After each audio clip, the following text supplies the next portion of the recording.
La vida es una emocionante aventura. De todo podemos escapar excepto de elegir. Nunca una noche le ha podido ganar al día. Pero la vida sin Dios no es vida.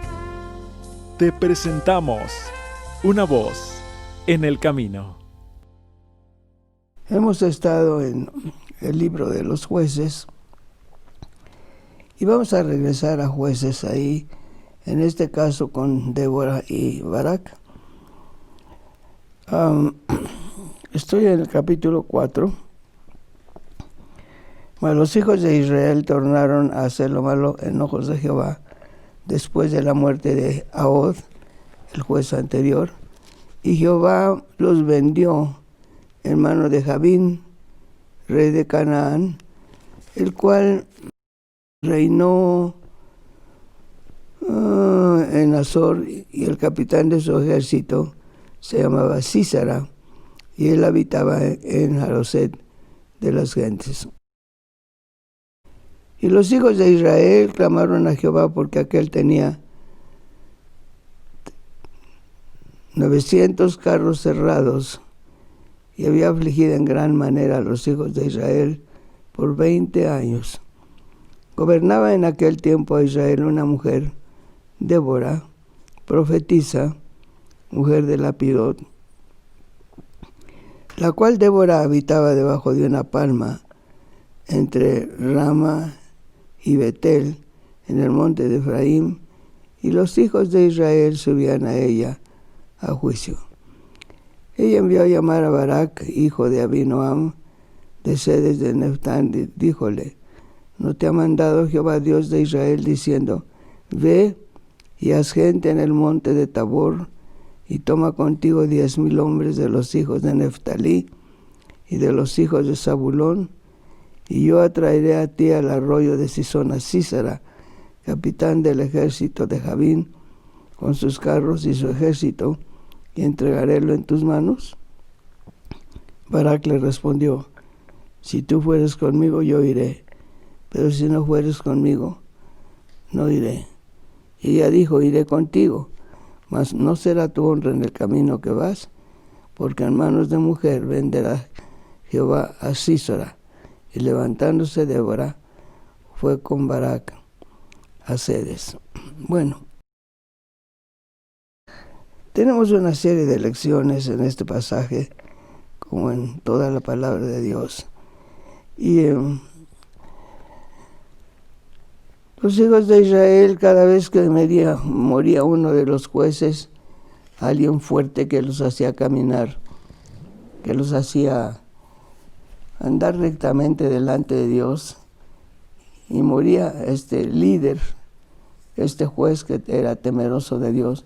Y aquí un paréntesis: la importancia de que aquel que tiene la responsabilidad del liderazgo, ya sea en su propio hogar,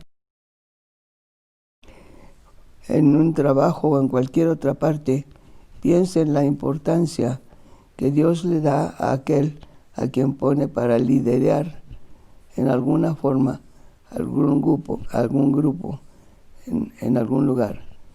La responsabilidad del líder no puede ser sobreenfatizada, porque Dios le pide cuentas al líder, así sea el padre de familia, la madre de familia cuando no está el padre, un hijo que ha sido especialmente llamado para proteger a la familia cuando no hay padre y madre, etc.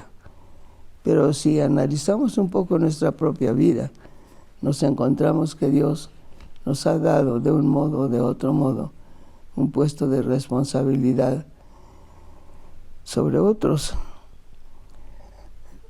Tal vez uno pueda decir: pero yo no soy responsable directamente. Es mi papá, o es mi mamá, o es mi hermano, o es alguien más. Piensa sinceramente en que tú tienes tu propio lugar y también tienes tu lugar de liderazgo. ¿Qué haces con tu liderazgo? ¿Qué haces con él? Es que lo mío es muy pequeño. Puede ser muy pequeño, pero sigo siendo parte de lo mismo. Bueno, como quiera que sea, los hijos de Israel tornaron a hacer lo malo, y en este caso Dios no los entregó a los madianitas, pero los entregó en manos de Javín. Significa inteligencia, qué interesante. Está en Javín, rey de Canaán, el cual reinó en Azor, y Císara, etcétera, ¿no? Javín significa inteligencia. Bueno, ¿qué tiene de malo ser inteligente? Nada, por cierto. Pero todo depende de cómo utilicemos nuestra inteligencia. Cuando nuestra inteligencia nos lleva por encima de la palabra de Dios, la inteligencia se vuelve tontería. Como dice el libro a los Romanos, cuando son inteligentes, pero desdeñan la soberanía de Dios, el poder de Dios por encima de todo lo demás, esa inteligencia se vuelve ignorancia, se vuelve tontería. Ya no sirve para lo que debiera de servir.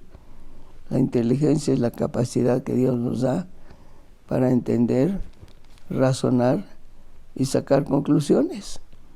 Eso es la razón de que Dios nos dé inteligencia. Entender, bueno, ¿qué me importa entender?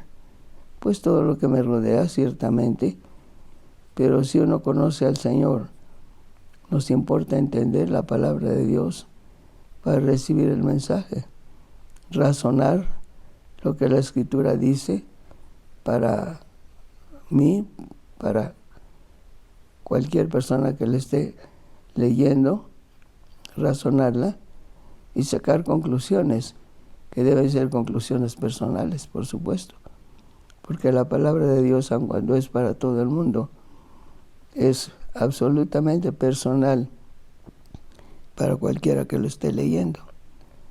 Pues bueno, volvieron a hacer lo malo y Dios volvió a tener que castigarlos. En esta ocasión no los entregó en manos de Madián, pero los entregó en manos de otro hombre, Javín, rey de Canaán, el cual tenía un capitán que se llamaba Císara. Los hijos de Israel clamaron a Dios, siempre la misma historia, ¿no? Siempre aquello de que cuando ya Dios castiga, entonces sí, Dios mío, ayúdame, Dios mío, sácame de este problema, Dios mío, sáname, Dios mío.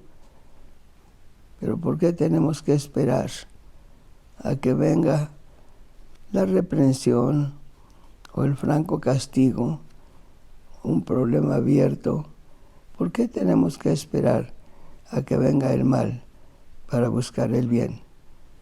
Cuando no buscamos el bien por sí mismo, por el hecho de que eso es lo que preferimos, y escogemos el mal porque obviamente si lo escogemos es porque eso es lo que preferimos. Es más bien tonto si uno conoce a Dios, tratar de buscar el mal cuando uno conoce el bien. Cuando uno analiza su propio corazón, su propia manera de pensar, su propia manera de sentir. Y si uno encuentra por ahí las fallas que todos tenemos, pedirle a Dios, líbrame, quítame esto, y conscientemente batallar para que Dios nos libre de esto, de aquello, porque a la larga, como quiera que sea, vamos a tener que presentarnos ante el juicio del trono de Cristo, que es, hemos mencionado en otra ocasión, especialmente preparado, diseñado para aquellos que conocemos a Dios y sobre todo para aquellos que de alguna manera pequeña o grande hemos sido llamados para servir a Dios. Así se trate de un líder en servicios, de líder de música, presidente una sociedad de jóvenes, de varones, de mujeres. Por pequeño que sea el servicio al cual hemos sido llamados, tenemos que dar cuenta a Dios de nuestra actitud y del resultado de lo que hicimos o no hicimos, por la razón que ésta sea. Bueno, volvemos aquí a Sísara, Débora.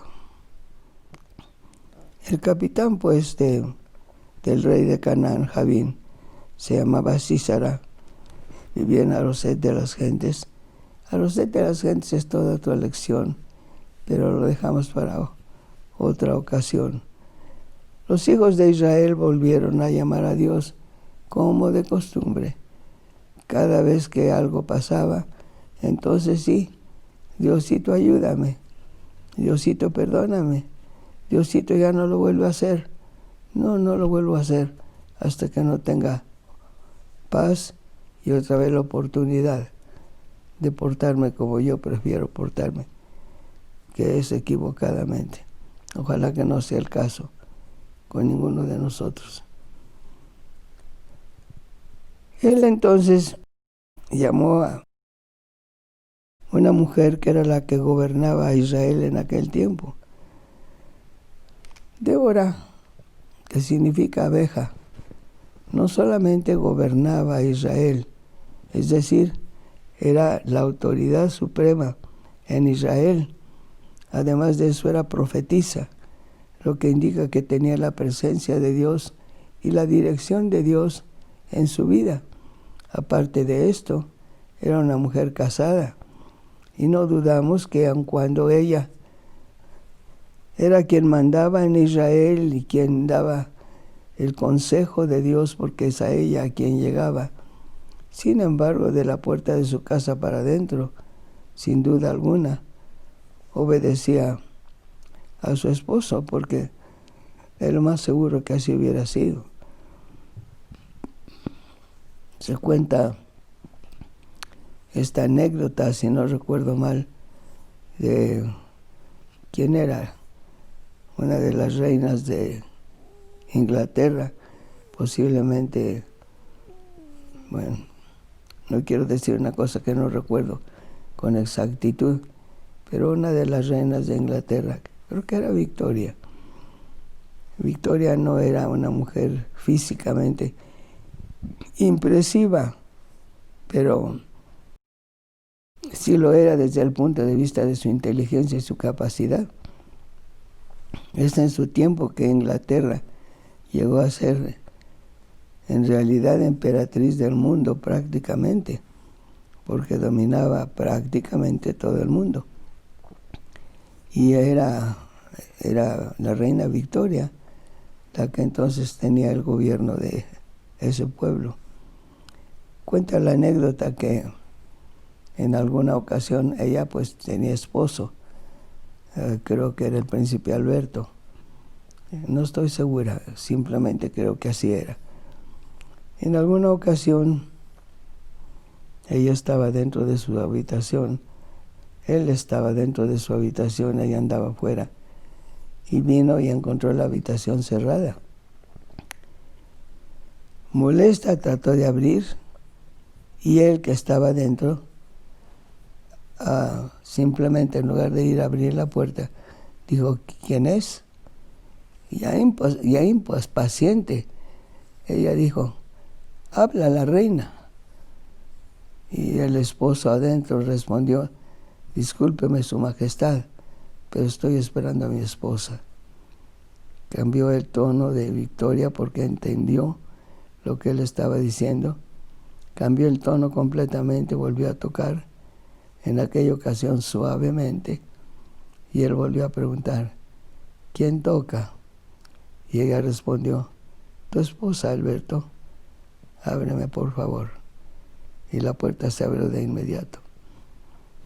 Si uno solamente supiera tomar su lugar humanamente hablando y no mezclar las cosas cuando tenemos algún tipo de autoridad en el trabajo, por decir algo, hacer valer la misma autoridad en el hogar, es un error. Una cosa es el trabajo, donde podemos ser lo que sea, y otra cosa es el hogar, donde debemos tomar el lugar que nos corresponde, así sea el primero, el cuarto o el último de todos, no importa. Y en el hogar, nuestro papel no es la dureza, nuestro papel es la comprensión, el oído atento, la suavidad, el consejo sabio, si es que oímos de Dios para poder darlo. Bueno, volvemos a Débora. Los hijos de Israel clamaron a Dios por la opresión del enemigo. Y entonces ella mandó llamar a Barak y le dijo, y fíjense cómo le dice, ¿no te ha mandado Jehová, Dios de Israel, diciendo, ve, haz gente en el monte de Tabor? Le dijo exactamente en dónde debía reclutar el ejército. Dios se lo había dicho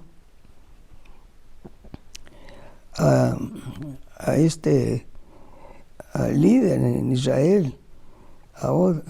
Le dice, recluta gente ahí y yo voy a estar ahí para darte la victoria. Llama 10,000 hombres y le dijo específicamente de los hijos de Neftalí y los hijos de Zabulón. Bueno, cada tribu tiene su significado, ¿verdad? Neftalí, si no me acuerdo mal, significa mi lucha, es decir, mi propio sentido de responsabilidad, lo que yo debo hacer por mi parte, en la parte que me toca en el hogar, en el trabajo o en la vida, no esperando que otro haga lo que yo debo hacer, sino hacer mi parte. Si los otros hacen la suya, qué bueno. Si no la hacen, yo debo hacer mi parte. Si puedo ayudar, debo ayudar. Porque también eso, en un sentido, sería hacer mi parte para lograr lo que se supone debe lograrse en algún lugar. Neftalí y los hijos de Zabulón. Y yo, le dijo Dios, yo voy a atraer a ti, a Sísara. Y añade, es Dios que se lo está diciendo. ¿Por qué no se fijó en eso? Yo atraeré a ti al arroyo de Sison, a Sísara, capitán del ejército de Javín, con sus carros, su ejército, y los voy a entregar en tus manos. Se lo dijo claramente a Barak. Y Dios le dijo, yo voy a ir delante, yo voy a traer el ejército enemigo a ti, voy a tal lugar, ahí los voy a entregar en tus manos. Pero Barak no quiso ir solo. De manera que fue a llamar a Débora y le dijo, ve conmigo, porque si tú no vas conmigo, yo no voy. Y Débora le respondió, bueno, ¿no te mandó Dios a ti para que tú fueras? Sí, pero si tú no vas conmigo, yo no voy. Está bien, era la gobernante. Está bien, era la juez de Israel. Pero Dios lo estaba llamando a él. ¿Por qué tenía él que buscar la ayuda humana, además? Pero muchas veces este es el trabajo de nuestra inteligencia. Dios nos pide una cosa y parece tan absurdo lo que nos pide, tan poco práctico, ¿cómo le hago? Y uno puede contar anécdotas, ¿verdad?, de ocasiones en las cuales Dios ha dicho, camina por este abismo. Y uno le dice, pero Señor, no hay puente. Y Dios le dice, camina, yo estoy contigo. No, Señor, si no pones un puente, yo no voy. Y esperamos el puente físico, la ayuda humana, para cruzar donde Él nos ha dicho, ve, yo voy contigo. Y nos privamos del privilegio y el gozo de ver el milagro de Dios en nuestra vida, al formar un puente donde no hay puente, extender su mano donde no hay cómo pasar, ayudarnos cuando no parece que hay ayuda. Pero cuando Él dice, yo iré contigo, no necesitamos otra cosa. Yo iré contigo. Cuando uno busca a Dios, por alguna razón, necesitamos hacer algo, trabajar en algo, ir a algo, la una persona que nos importa llevar o con quien nos importa ir es con Dios. Porque si Él va, aunque no haya puente, su mano será el puente. Aunque no haya paso, Él abrirá el paso. Aunque no haya camino, Él hará el camino. Todo es simplemente oír su voz y obedecer. Y tener el gozo de ver los milagros que Él puede hacer cuando simplemente prestamos atención a su voz.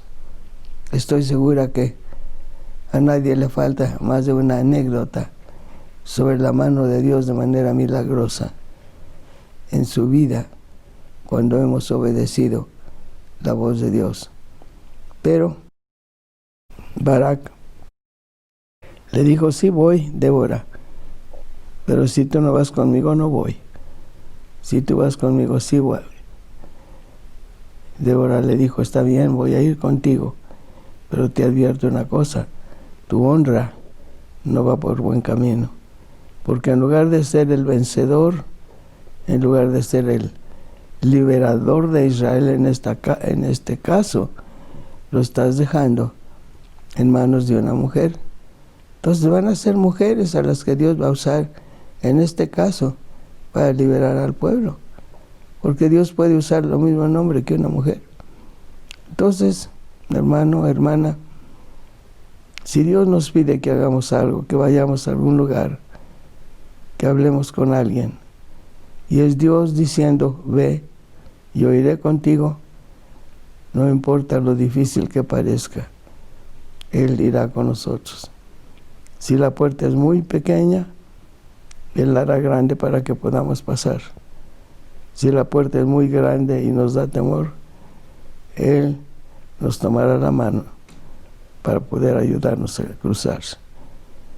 Si yo voy contigo, diría el Señor, ¿qué más necesitas? Si Él va contigo, ¿qué más quieres? Si Él te acompaña, no necesitas a nadie más, hermano. Él basta. No dejes que tu inteligencia humana te gane la partida. Amén.